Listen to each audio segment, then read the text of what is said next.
அவர்தாம்மா. நீ வந்து உக்காரணா, நான் பாத்துக்கிறேன். அவன் பெரிய நாயா கூட்டினு வரான், கிளம்பலாமா? தயவு செஞ்சு அதை உடைச்சிடாத, கஷ்டப்பட்டு செஞ்சிருக்கிறேன். நான் உங்க யாரும் உன் பேச்ச தட்ட மாட்டாங்க. ஆனா நான் அப்படி இல்லடி. இல்ல உனக்கு நான் என்ன குறை வச்ச? போடாத சாப்பாடா, தின்னாத தீனியா, உட்காந்து டிவி நக்கினுக்குற. நீ நானும் அப்படி நெருங்கிய நண்பர்கள் மாதிரிடா. எப்படி மிளகா பொடி வர வரைக்குமா? ரைட் சைட்ல கனவு காணும் போதே இப்படி இருக்குதுன்னா, அப்ப லெப்ட் சைட்ல திரும்பி பார்த்து யாரா நீ? அது என்ன 6 ஆவலங்க மணி, பால் போயிட்டு வந்தோடனே எழுப்புற படுங்க. உலகத்தை காப்பாத்த யாருமே இல்ல. எல்லா சூப்பர் ஹீரோஸ்க்கும் கட்ட விரல் அடிபட்டு இருக்குது. நீ தான் காப்பாத்தணும்.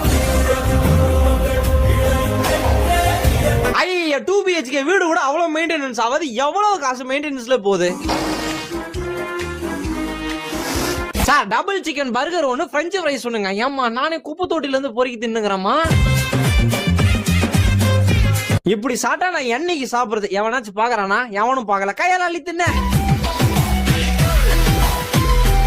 நானே தடு மாதிரி தண்ணி எடுக்க வரேன் நடுராத்திரியில. இப்படி எல்லாம் உகாராதனா? நான் தொட்டா மட்டும் 100 cc இன்ஜின் மாதிரி கத்துறா. அவரு போன் ஸ்டாண்ட் மாதிரி யூஸ் பண்ணாரு, கம்முனுக்குறானே. சரிடா ஒத்துக்கிற, நீ ஓனா தான் ஓட்டு மேல உக்காந்துட்டு ஊழையிடாம கொஞ்சம் கீழே இறங்க. ஏய் யாரா இவன் அடிக்கிற வெயிலுக்கு ரெயின் கோட் போட்டுன்னு போயினுக்குறான்? என்ன அதிசயம், ரோடு எல்லாம் பிளைனா சூப்பரா பல இருக்குது, ஒரு பள்ளத்தை கூட காணோம். ஓனானுக்கு மாஸ்க் மாட்டி பார்க்கணும்னு நினைச்சீங்க பாத்தீங்களா? அங்கேயே நீங்க ஜெயிச்சிட்டீங்க. டெய்லர் ஆகி உங்களை தான் கேட்பேன். இவனுக்கு தான் வந்து தச்சு தர சொன்னாங்கன்னா உங்களுக்கு நீங்க எதுக்கு தைக்கிறீங்க?